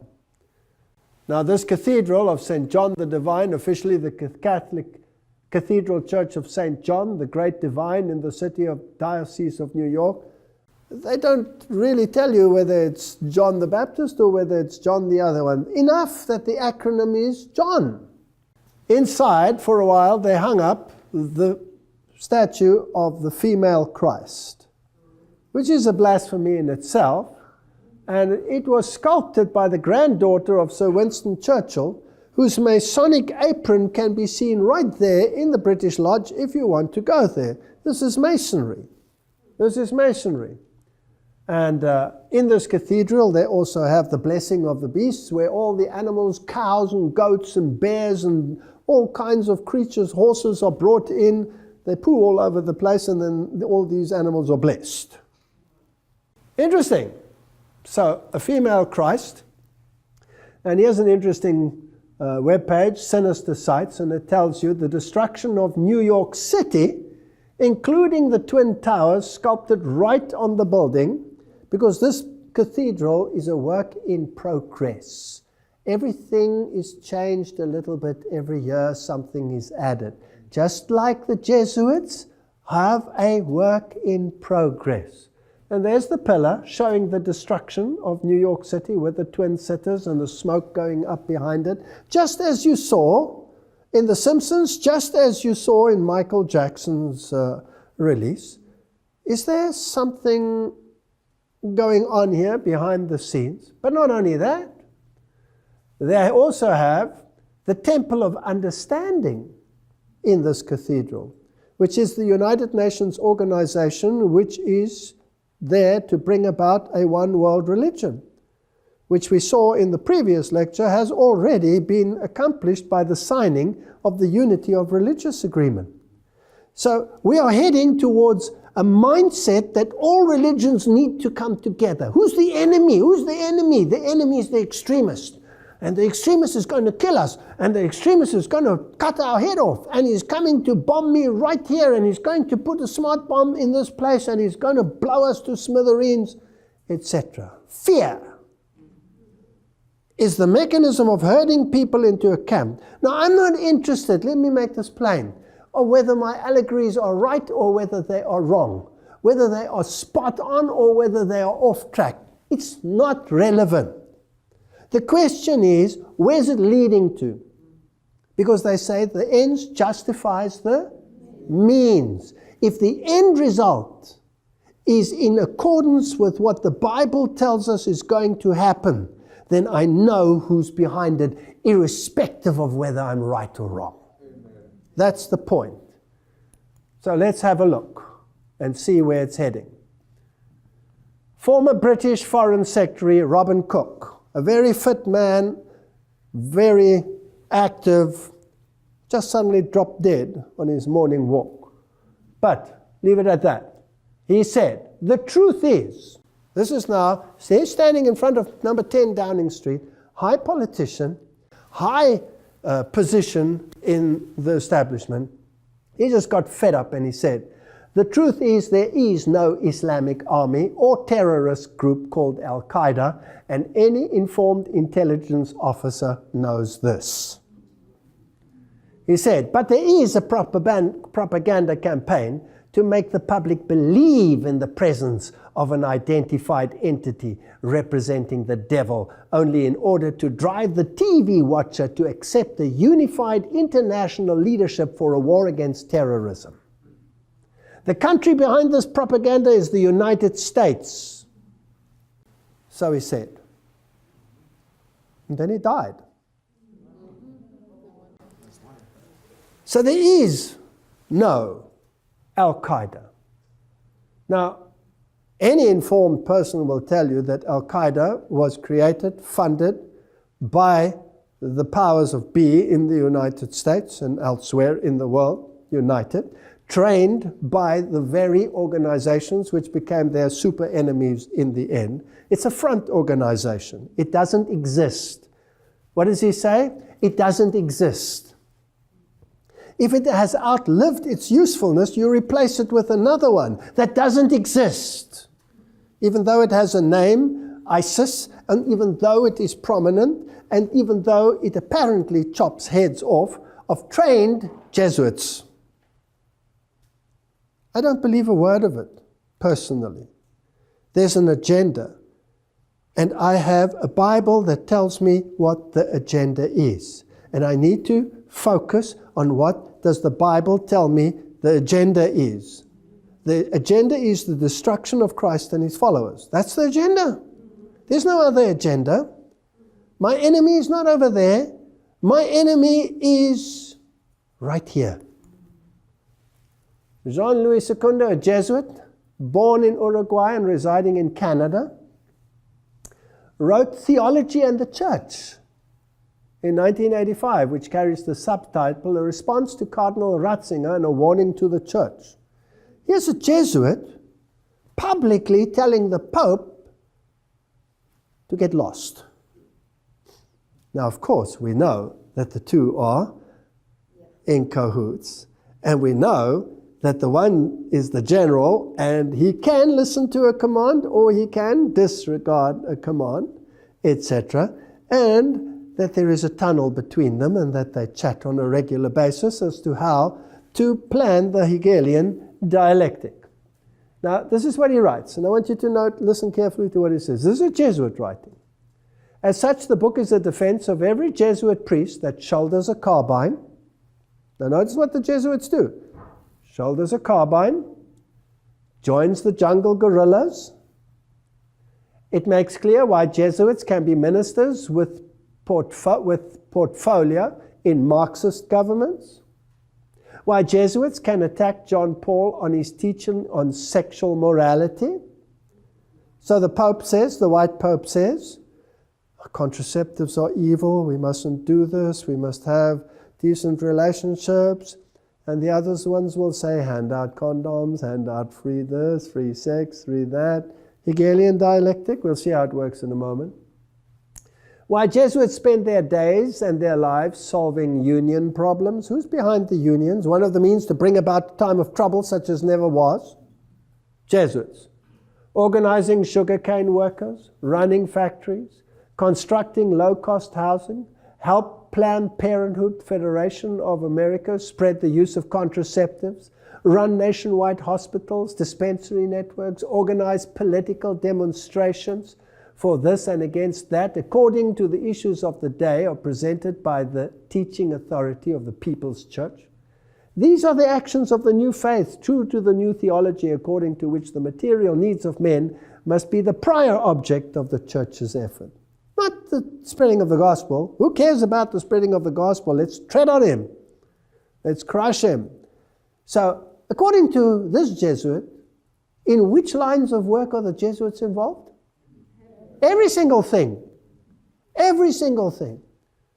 And if we think they don't exist, it's because they don't want us to believe that they exist. They are everywhere. So, the Pope says, that Francis said, "Oh, I lament this new legislation that came out in the United States of America. We have to talk about morality." And what is these foot soldiers? What do? Here is Cardinal Dolan. He's the new man on the block as the head chief knight of Malta in the United States. He took over from Cardinal Egan, who died. And there he is. And here he says that the cardinal was the most wonderful thing under the sun. And his first official job, here he is, marching through the streets of New York, parade at the first ever gay activist group. So, you think the left hand doesn't know what the right hand is doing. They know exactly what they're doing.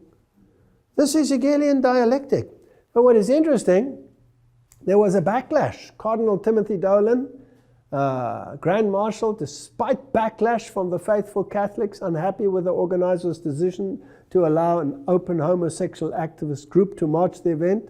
But Dolan said, "I'm as radiant as the sun. So thanks be to God for the honor and the joy," said Cardinal Dolan on Tuesday morning. Isn't that interesting? Thanks be to God for the honor and the joy. Catholic commentator Michael Voris and his team present at the parade were able to question Dolan on his decision during the press scrum. "Your Eminence, do you have anything to say to the loyal Catholics who find what you're doing here a great scandal to the faith?" "No, come on in." "We'd love to have you," Dolan replied. The controversial decision prompted the Catholic League and at least one Catholic school to pull out of the parade, while nearly 5,000 people signed a petition urging Cardinal Dolan to withdraw from the event. He wouldn't. The Cardinal refused to back down. He said, "I have no problem with the decision at all. I think the decision is a wise one," etc., etc., etc. So, the Catholic Church is well suited to absorb into its ranks those who wish to die in their sins, as well as those who wish to be saved by their works. Anyone is welcome, depending on which camp you want to stand. Now, let's see where the war on terror and dialectic thinking leads us. I just showed you that to show how they manipulate minds. Je suis Charlie. Of course, the Simpsons took it up. It was a major terrorist attack. The world is afraid of the jihadists. The world is afraid of Jihadi John. He's coming with his knife. So let's kill a few people here and let's kill a few people there. Didn't the general say we can sacrifice our own as well, so that eventually we can achieve our objective? So the Simpsons have sympathy with Je suis Charlie. Muslims again call to outlaw defamation of religion, with exceptions. We don't want defamation of religion. They tried to get this act through the United Nations. It was rejected, where they say you're not allowed to say anything against any other religion. We want this law. Now, when the church asks it, they say church and state is separate. We're not going to do it. So let's get the jihadists to ask for it. Let's get them to ask for it. Let's ask a front organization to ask for it. And the German parliamentarian, Schäuble, said, gezielte Tötung. We should be able to permit targeted death penalty. Do you know the death penalty has been removed in the world? But the Bible says, what does the Bible say? When the mark of the beast is promulgated, what are they going to say? You won't be able to buy and sell, and eventually there'll be a death decree. Oh, how can this happen? Here the parliamentarians are already saying, if it's a terrorist, and we just have to redefine that word, terrorist, Take him out. Take him out. Isn't it interesting how these terrorists manage to escape all the time? Nobody ever catches them. Nobody ever knows where they are. But the press has regular discussions with them, as well as Jesuit priests. Read the press. Read the press. Nobody knows where they are. The mighty CIA can't catch them. And ISIS, well, they're the greatest enemy the world has ever seen. The United States says, no, we're not putting boots on the ground. If the Iraqi army can't do it, well, they'll have to learn through their pain. We're not going to do it. Then the other television says, excuse me, how do the weapons end up in ISIS's hand? Oh, they've confiscated it. They've confiscated the tank, yes. Where did they get all the anti-aircraft from? Did they go to Safeway supermarket and go and buy some of those things? Who supplies weapons like that? How do they get those weapons? Ask yourself some questions here. If this is the greatest enemy the world has ever faced, why not confront it? No, no, no. Send a pathetic army that you want to lose in the first place anyway. Send them to do it, so you hit two birds with one stone. This is strategy of the most brilliant kind. So, the White House resists calls to focus on Islamist terrorism at three-day extremism conference. No, no, no. We cannot say the problem is only the Islamists. The problem is extremism. But who's chopping off the heads? Oh, well, excuse me, who's apparently chopping off the heads? It's Jihadi John, it's ISIS. We've got to be afraid of ISIS. Are we going to condemn them? No, we're only condemning extremism. This is fascinating stuff. The international conference, which begins Tuesday in Washington, will seek ways of deterring homegrown terrorism, has been criticized by Republicans for failing to single out Islamist extremism for particular scrutiny. I mean, look at the terrorist attacks. How many heads do you want to lose? How many people do you want to see dead? They're the problem. No, they're not the problem. I wonder who the real problem is. Let's see. Pope Francis, Paris attacks, the result of deviant form of religion. And Pope Francis called on religious communities to condemn terrorism, especially Muslim leaders. He said, I express my hope that religious, political, and intellectual leaders, especially those of the Muslim community, will condemn all fundamentalist and extremist interpretation of religion with which attempts to justify such acts of violence. So yes, he mentions them, but he doesn't exclude others. And then he goes further. Vatican Radio, Pope Francis, religion should not be confined to personal conscience. Excuse me. Here he has a discussion with the Italian president, Sergio Mattarella, and he says, the orderly development of a civil pluralistic society requires that the authentic spirit of religion not be confined to personal conscience. Is this in harmony with the Bible, yes or no? No. No. But that its significant role in the construction of society is recognized, said Pope Francis, his remarks to the Italian president. Though independent, the church and state share the common responsibility. What kind of legislation do they want? They want the church and the state together to regulate conscience. Are we waiting for something like that? Isn't this a prophetic scenario in Revelation chapter 13? Okay, Ban Ki-moon proposed meeting of religious leaders at the UN. Radio Vatican again. UN Secretary Ban Ki-moon announced during the meeting against extremism, violent held in Washington this week, etc., etc. The meeting brought together representatives of 60 countries, and the Pope is going to speak at the United Nations. There's a major crisis in the world. We have to sort out this problem. In his speech, he warned of the apogee of a new generation of transnational terrorist groups, a strategy of these extremists. You hear this more and more. And Pope Francis? Pope condemns religious fundamentalism and Middle East violence. Pope Francis strongly condemned violence in the Middle East Friday on an interview with the Vatican correspondent, Barcelona-based daily whatever. He says, quote, "A fundamentalist group, even if it kills no one, even if it strikes no one, is violent." Now it gets fascinating. The mental structure of fundamentalism is violence in the name of God. All right, so who does that include? What's the definition of fundamentalism again? Protestant form of thinking that takes the Bible literally. Do they know who the problem child is?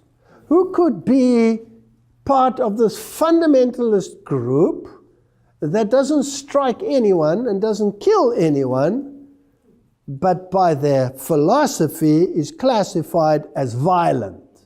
I'm interested. Please tell me. Well, the Roman Catholic Church doesn't have a problem with it. It says people who think that the scriptures should be the sole authority should logically become Seventh-day Adventists and keep Saturday holy. And Mary Online in 2003, the editor said, the challenge regarding the Sabbath Sunday question by Rome of 100 years ago remains either the Catholic Church is right or the Seventh-day Adventists are right. There can be no other choice. And if one chooses neither, then the whole doctrine of sola scriptura collapses, and with it the pillars upon which all of Protestantism stand. So there's only two choices here. Rome saying this, not me.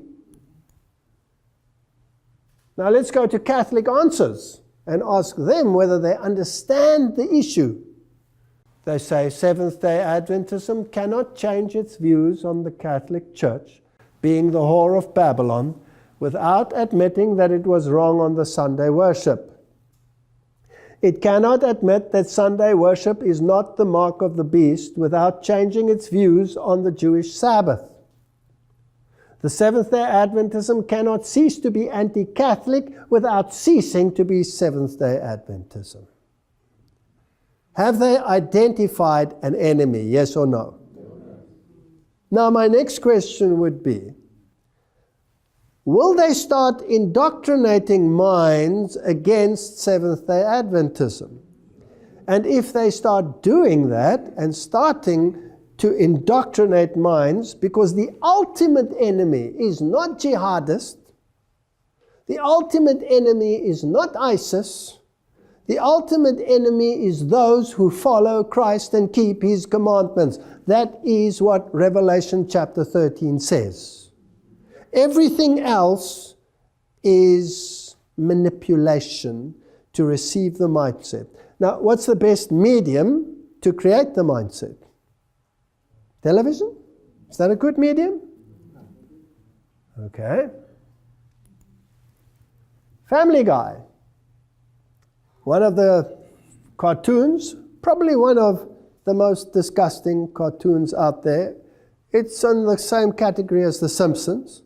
Also written by these brilliant, Gnostic, intelligent, PhD'd individuals who have the most vile way of dealing with religious matters.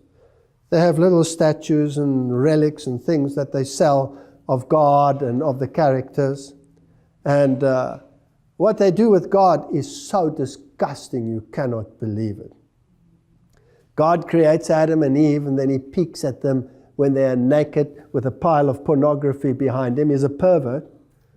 God in their series picks up drunks and spends His time in the bar and picking up prostitutes. God doesn't create the world with the breath of His mouth. He creates it with His other end. It's disgusting what these people do. You can see they hate God. They hate everything about God. But millions of people watch this. Now let's see what they are saying. Here is the family. This is a normal family. Can you see they're normal? But these two nerds over here are anything but normal, these prim and proper little nerds. And deducing from what they say, I assume that in this story, these are probably Christian scientists, because they say that they have a female as a prophet. And they have discussions with them, but they're not getting anywhere because these people are not normal. This is normal, you know, you eat, you have the right look about just being normal, you have your dog and your kid. These are nerds. And after the discussion, they say, well, these people, you can do nothing. These people have a mindset that you cannot change. Let's get out of here. We can never harmonize with them. Now remember that the Jesuits said, this world is created for what? For sinners. And the legislation must cover sinners. Because those who are righteous are few, and those that there are, you can't live with them. Now, what's the final target? Let's have a look. I found this fascinating. Let's listen to it. I think we're wasting our time here. They're obviously very committed to their beliefs. But their beliefs are crazy, Brian. I don't know who's crazier, these people or those Seventh-day Adventists. I'm a Methodist. We believe that the Lord is our Savior, and we remember Him by going to church and praising Him every Sunday. I'm a Seventh-day Adventist. We believe all the same things that you believe, but we go to church on Saturdays. What?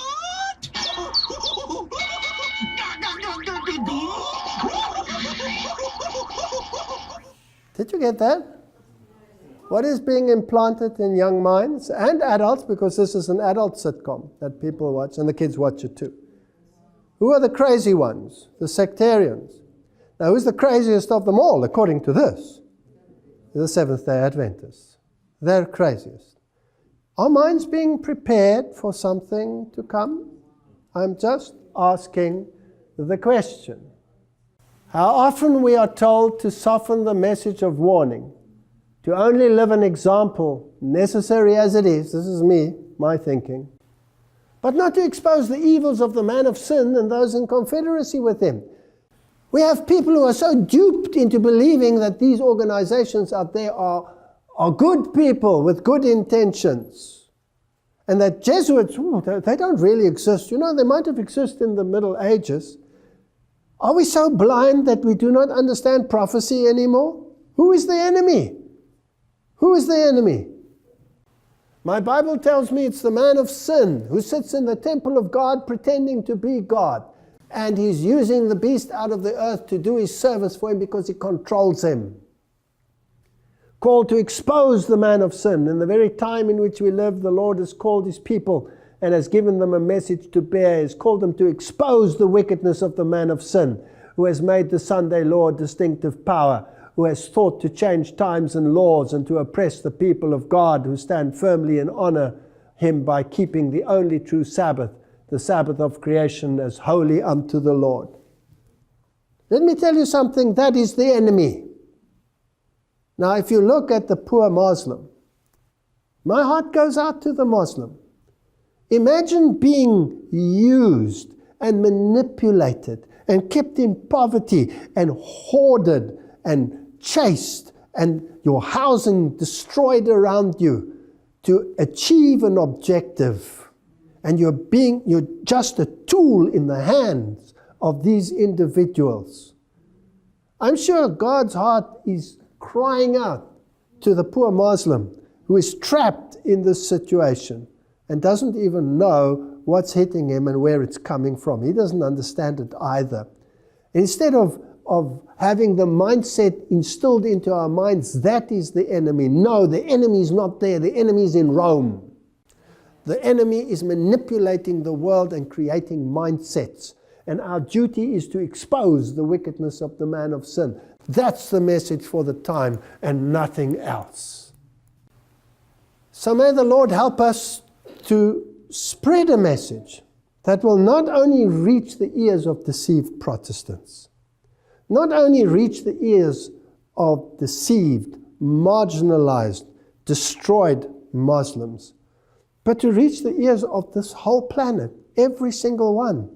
We cannot now choose an enemy here and choose an enemy there when God has already revealed in His Word and through the spirit of prophecy who the enemy is. May God give us wisdom to deal with this issue. And where it is leading is part of the next episode. And what the final events are when everything is in place. Let's pray. Heavenly Father, there is so much deception out there in the world. And they control the press, they control the media, they control the internet. We have but a short time to bring this message to the forefront, to preach to people where the enemy is and what the decision is. The decision is between the commandments of God and the commandments of men. Who is in control? Is it the God of the universe, or is it the God of this world? Help us to make right decisions, and help us to focus on that which is relevant for our time, and to cry loud and to spare not, so that many may yet be saved. In Jesus' name, amen.